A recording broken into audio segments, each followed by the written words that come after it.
Muhammadin wa ala alihi wa ashabihi ahli tuqa wal wafa.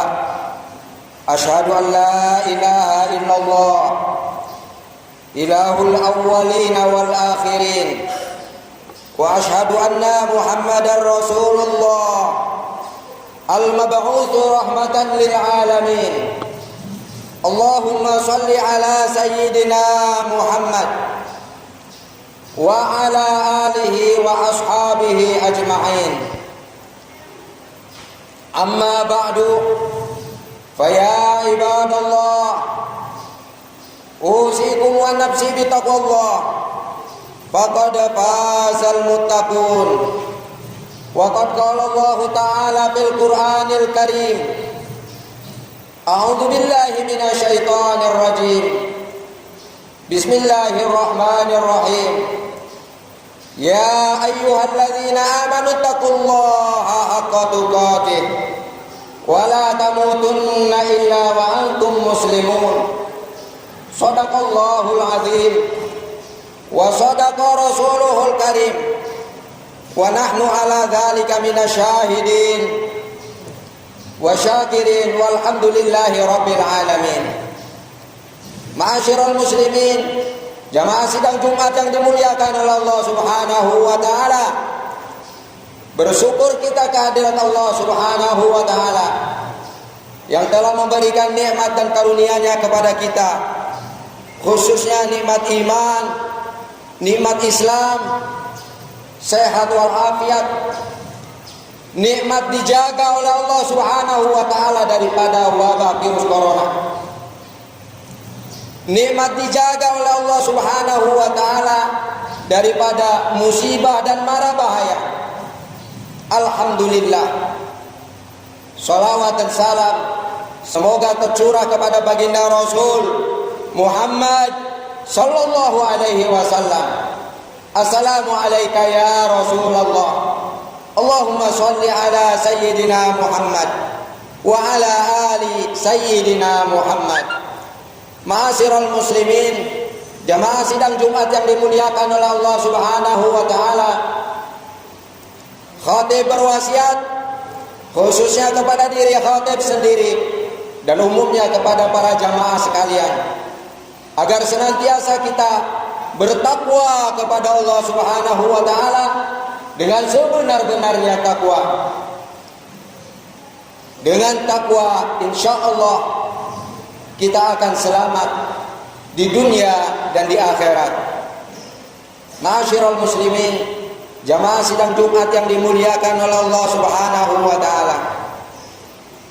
Belum genap 1 bulan kita berada di tahun 2021. Tetapi qadar Allah, musibah demi musibah, bencana demi bencana datang silih berganti menimpa negeri yang kita cintai ini.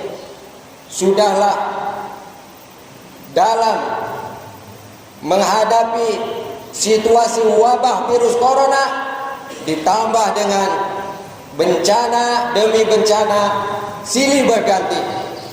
Kalau kita sebutkan pada tanggal 9 Januari terjadi musibah longsor di Sumedang, Jawa Barat. Di hari yang sama, tanggal yang sama, pesawat Sriwijaya Air jurusan Jakarta Pontianak jatuh dan meledak.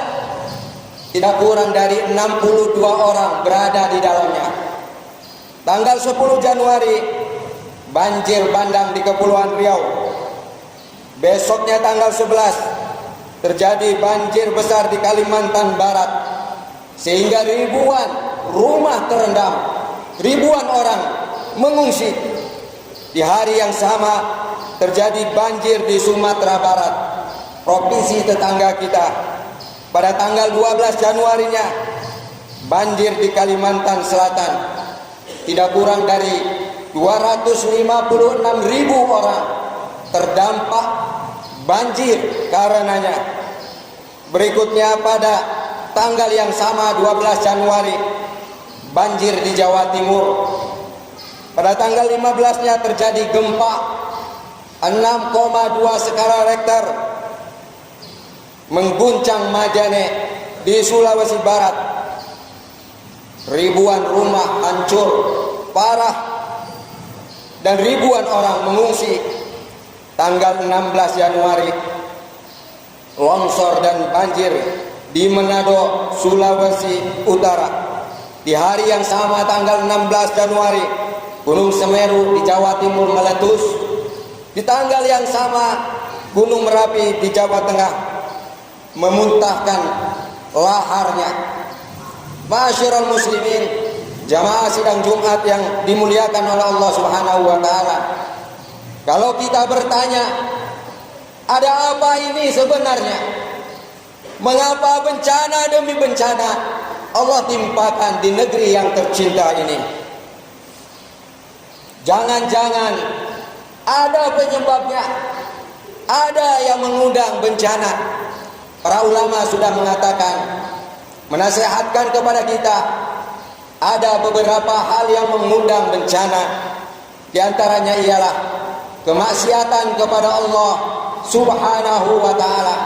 Sebagaimana yang dikatakan oleh Imam Ali karramallahu wajhah, beliau mengatakan, "Ma nuzilal bala'u illa bidzambin."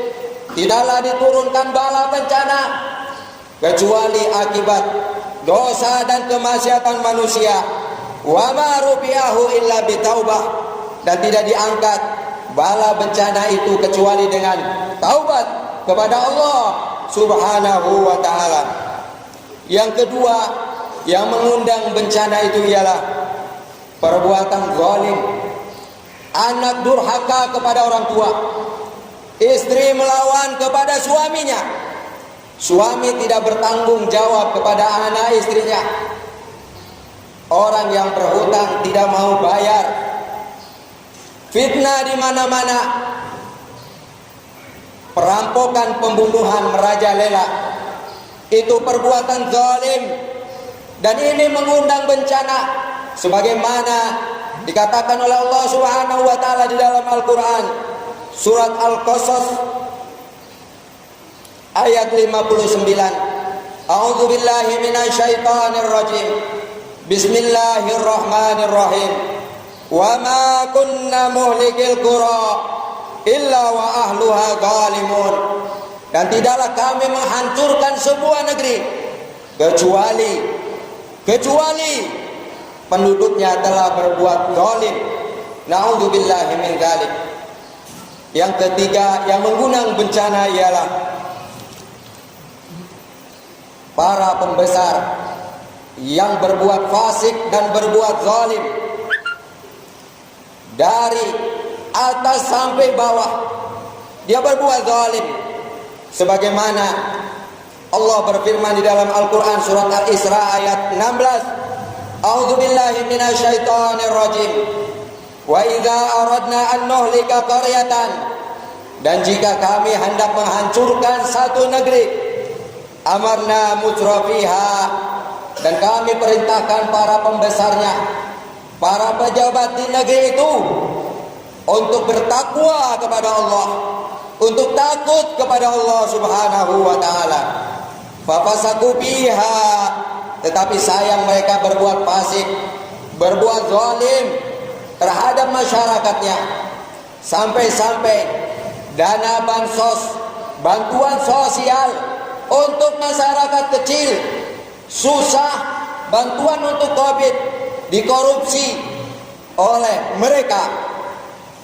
Tidak kurang dari 3,59 triliun dirampok oleh mereka.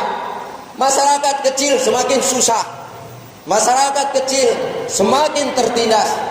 Dana bantuan saja dikorupsi. Na'udzubillahi min dzalik. Kalau sudah seperti itu, fa haqqa 'alaihal qaul, maka berlakulah hukuman Allah Subhanahu wa taala. Fadammarnaha wa dammarnaha tadmira, dan kami hancurkan negeri itu sehancur-hancurnya. Ma'asyiral muslimin, jamaah sidang Jumat yang dimuliakan oleh Allah Subhanahu wa taala. Yang terakhir di antaranya yang mengundang bala Allah Subhanahu wa taala ialah orang yang baik, orang yang soleh, diam melihat kemungkaran. Padahal kemungkaran, kemaksiatan nampak jelas di depan matanya, tetapi dia diam saja. Dia mau soleh sendirian saja, dia mau baik sendirian saja, maka Allah akan turunkan bala. Sebagaimana firman Allah Subhanahu wa ta'ala di dalam Al-Quran, wattaqu fitnatal lati la tusibanna alladzina zalamu minkum khassah. Dan hendaklah kalian takut terhadap azab, terhadap musibah yang tidak diturunkan bukan hanya kepada orang-orang yang zalim di antara kalian saja. Orang yang baik pun terkena dampaknya karena mereka diam melihat kemungkaran di depan matanya. Ma'asyiral muslimin, jamaah sidang Jumat yang dimuliakan oleh Allah Subhanahu wa taala, dari musibah demi musibah yang terjadi, sedih dan terasa berat, Indonesia berduka. Tetapi ada satu musibah yang lebih berat lagi, ialah wafatnya para ulama. Hadis baginda Rasul Muhammad sallallahu alaihi wasallam mengatakan, mautul alimi, meninggalnya satu orang saja, seorang alim daripada para ulama, musibatun la tujbar, itu merupakan satu musibah besar, satu musibah besar yang tidak pernah tergantikan. Wasulmatul la tusad, dan matinya seorang ulama ibarat sesuatu yang bocor, tidak bisa ditambal lagi. Wa najmun tamisa, dan wafatnya para ulama ibarat padamnya satu bintang yang terang. Mautu qabilatin, kematian satu suku, satu kabilah, satu kampung, aisaru min mauti alimin, lebih ringan, kata baginda Rasul Muhammad sallallahu alaihi wasallam, daripada matinya satu seorang alim. Ma'asyiral muslimin, jamaah sidang Jumat yang dimuliakan oleh Allah Subhanahu wa taala, belum lama ini kita dikejutkan oleh seorang alim, adai ilallah, ahli Quran, beliau hafid Quran, dipanggilnya oleh Allah Syekh Ali Jabir. Semua berita memberitakannya, berita elektronik, media massa, media sosial penuh isinya memberitakan wafatnya Syekh Ali Jabir.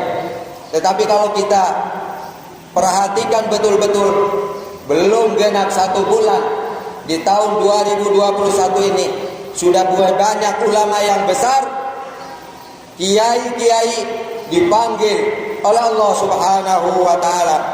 Di antaranya saja ialah tanggal 1 Januari, Habib Ja'far bin Muhammad dari Kudus dipanggil oleh Allah Subhanahu wa taala.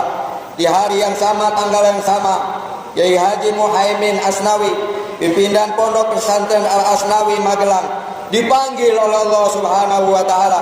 Tanggal 2-nya Kiai Haji Abdullah Nahrawi, pimpinan Pondok Pesantren As-Sogiri Bogor, Jawa Barat,